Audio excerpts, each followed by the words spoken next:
ने अभी हाल ही में 2 अंडे दिए थे। चील के पति की मौत के बाद उस चील को अपने अंडों का ही सहारा था। वो बेसब्री से अपने अंडों से बच्चे बाहर आने का इंतजार कर रही थी। मेरे बच्चों, तुम दोनों जल्दी से अंडों से बाहर आ जाओ ताकि मेरी उदासी और अकेलापन दूर हो जाए। तुम दोनों ही मेरे जीने की वजह हो, वरना मैं तो कब की मर जाती। वो चील दिन रात बस अपने अंडों के पास ही बैठी रहती थी और अपने बच्चों का बाहर आने का इंतजार करती रहती थी। बस अब इंतजार की घड़ियां खत्म हो जाती है। अगले ही दिन चील के एक अंडे से बच्चा बाहर आ जाता है। अरे वाह, मेरा बच्चा कितना प्यारा है। लेकिन मेरे बच्चे, तुमने मुझे बहुत इंतजार करवाया है और देखो, तुम्हारा भाई तो अभी तक भी अंडे से बाहर नहीं निकला है।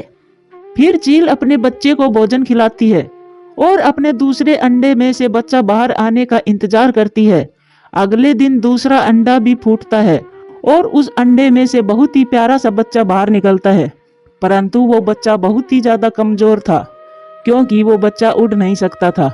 उसके एक पंख काम नहीं कर रहा था, इसीलिए वो कभी भी उड़ नहीं सकता था। मेरे बच्चे, एक बार हिम्मत करके थोड़ा सा उड़ लो, क्या पता तुम अच्छे से उड़ने लग जाओ। वो चील अपने बच्चे को उड़ाने की बहुत कोशिश करती है, लेकिन वो बच्चा बिल्कुल कमजोर था, वो कभी भी उड़ नहीं सकता था। इतनी कोशिशों के बाद वो चील समझ जाती है कि ये बच्चा कभी भी उड़ नहीं सकेगा।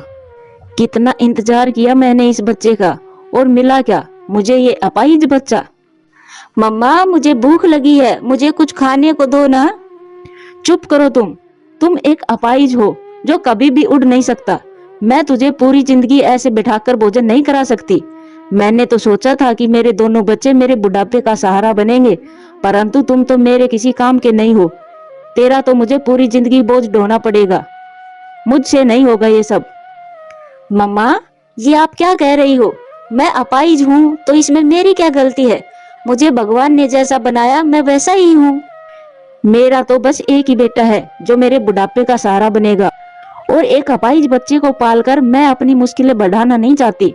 अब मैं तुम्हें यहाँ से ले जाकर दूर छोड़ कर आऊंगी ताकि तुम कभी भी वापस ना आ सको। फिर वो चील अपने बच्चे को उठाकर नदी के पास ले जाती है।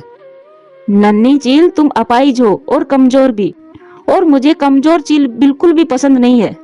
तुम उड़ तो नहीं सकते और भूख के कारण यही मर जाओगे। इतना कहकर वो स्वार्थी चील अपने मासूम बच्चे को छोड़कर वहां से चली जाती है। वो नन्हा बच्चा काफी आवाजें लगाता है, लेकिन उसकी मम्मा एक नहीं सुनती। कुछ देर के बाद नदी के पास टुनटुनी चिड़िया और कालू कौवा आते हैं।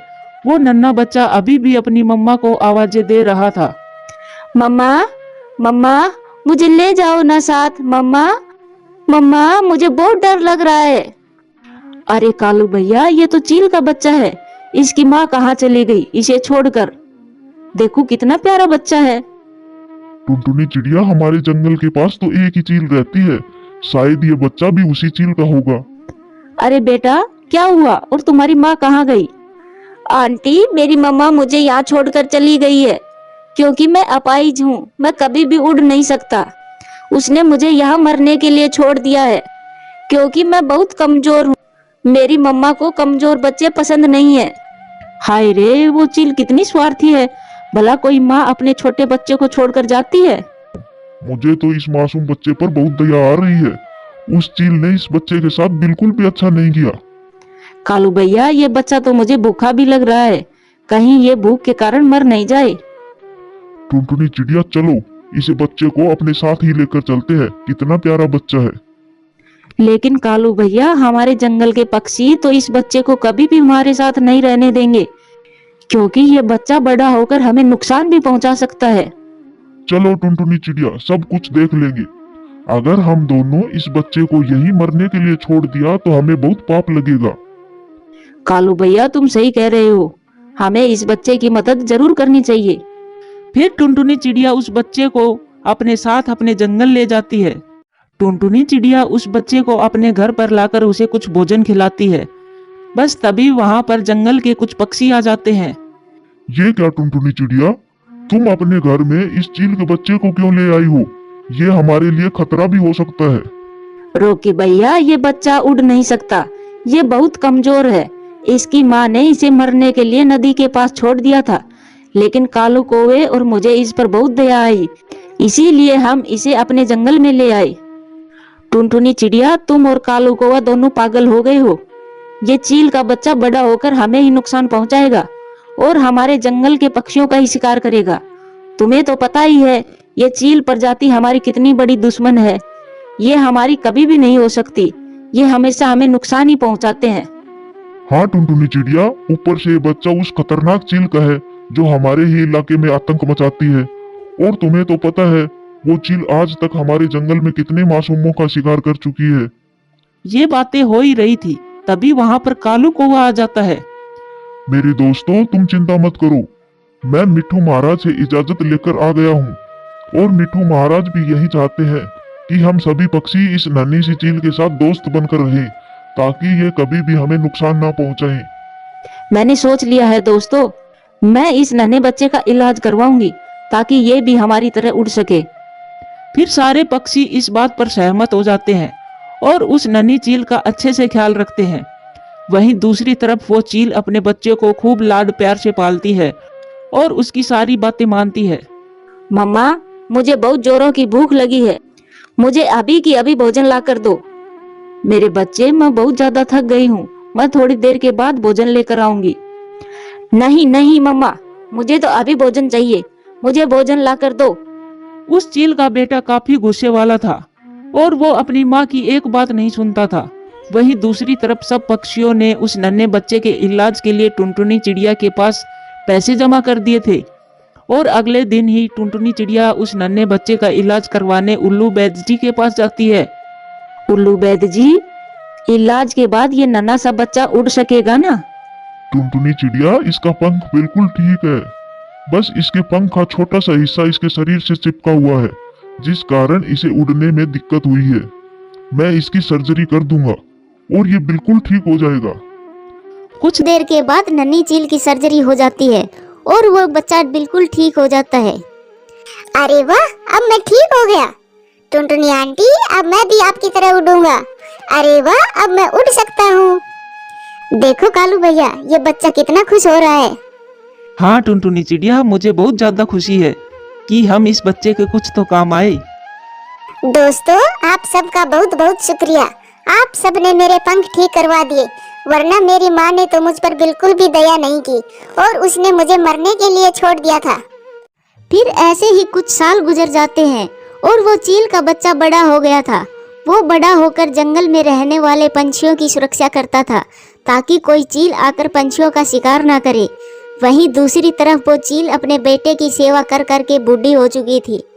मेरे बेटे, अब मैं बूढ़ी हो चुकी हूँ, अब मुझसे भोजन भी नहीं लाया जाता, अब तो मुझसे उड़ा भी नहीं जाता। मैं थोड़ा सा भी उड़ती हूँ तो थक जाती हूँ, इसीलिए बेटा अब से भोजन तुम ढूंढ कर लाया करो। अरे मम्मा, ये आप क्या कह रही हो? आपसे उड़ा नहीं जाता?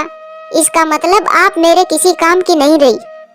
मुझे सब याद है मम्मा, मेरा छोटा भाई उड़ नहीं सकता था, इसी वजह से आप उसे कहीं छोड़ आई थी और वो आपके किसी काम का नहीं था ना, इसी वजह से आपने उसे अपने पास नहीं रखा। मम्मा, अब आप भी मेरे किसी काम की नहीं हो, चली जाओ यहाँ से, मुझे अब आपके साथ नहीं रहना, तुम तो मुझ पर बोझ बन गई हो। बेटा, मैंने तेरी हर इच्छा पूरी की और बेटा तुम ही तो मेरे बुढ़ापे का सहारा हो। मैंने सोचा तुम मेरी बुढ़ापे में सेवा करोगे और तुम तो मुझे घर से ही निकाल रहे हो। मैं कोई सेवा नहीं करूंगा तुम्हारी, और जो चीज मेरे काम की नहीं मैं उसे अपने पास भी नहीं रखता। फिर वो बच्चा अपनी माँ को अपने घर से बाहर निकाल देता है। छम्मो चील को अब अपनी गलती का एहसास हो जाता है। अब वो अपने किए पर शर्मिंदा हो रही थी। कुछ समय ऐसे ही गुजर जाता है। अब वो छम्मो चील काफी बूढ़ी हो जाती है और भूख के कारण एक जगह पर बैठी हुई थी, क्योंकि अब उससे उड़ा भी नहीं जाता था। तभी वहां से टुनटुनी चिड़िया और वो चील का बच्चा उधर से गुजर रहे थे और वो उस चील की ऐसी हालत देखकर फौरन छम्मो चील के पास आते हैं। टुनटुनी आंटी, आप मुझे इस चील के पास क्यों ले आई और कौन है ये? नन्ही चील, गौर से देखो, यही है तुम्हारी मम्मा।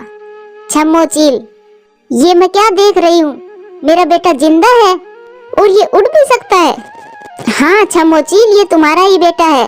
तुमने तो इसे मरने के लिए छोड़ दिया था, परंतु हम जंगल के सब पक्षियों ने मिलकर इसका इलाज करवाया और अब ये अच्छे से उड़ सकता है। मुझे तो माँ कहते हुए भी शर्म आ रही है। और हाँ, आपसे अच्छे तो ये पक्षी हैं जो मेरी इतनी देखभाल करी। और हाँ, मैं आपको कभी भी माफ भी नहीं करूँगा। नहीं मेरे बेटे, मुझे माफ कर दो, मुझे माफ कर दो मेरे बच्चे। मैंने तुझे अपाहिज होने की वजह से अकेला छोड़ दिया था और तुम्हारे बड़े भाई को मैंने लाड प्यार से पाला ताकि वो मेरी बुढ़ापे में सेवा करेगा। और आज उसी ने मुझे घर से बाहर निकाल दिया क्योंकि अब मैं उस पर बोझ बन गई थी। मेरे बच्चे, माफ कर दो। आखिर वो तुम्हारी माँ है और वो ही तुम्हें इस दुनिया में लेकर आई थी। और देखो, इसे अपने किए पर पछतावा भी है। फिर टुनटुनी चिड़िया के कहने पर वो बच्चा अपनी माँ को माफ कर देता है और अपने साथ अपने घर ले जाता है। फिर टुनटुनी चिड़िया, छम्मो चील और उसका बच्चा खुशी खुशी रहने लगते हैं। प्यारे दोस्तों, कहानी कैसी लगी कमेंट्स करके जरूर बताना।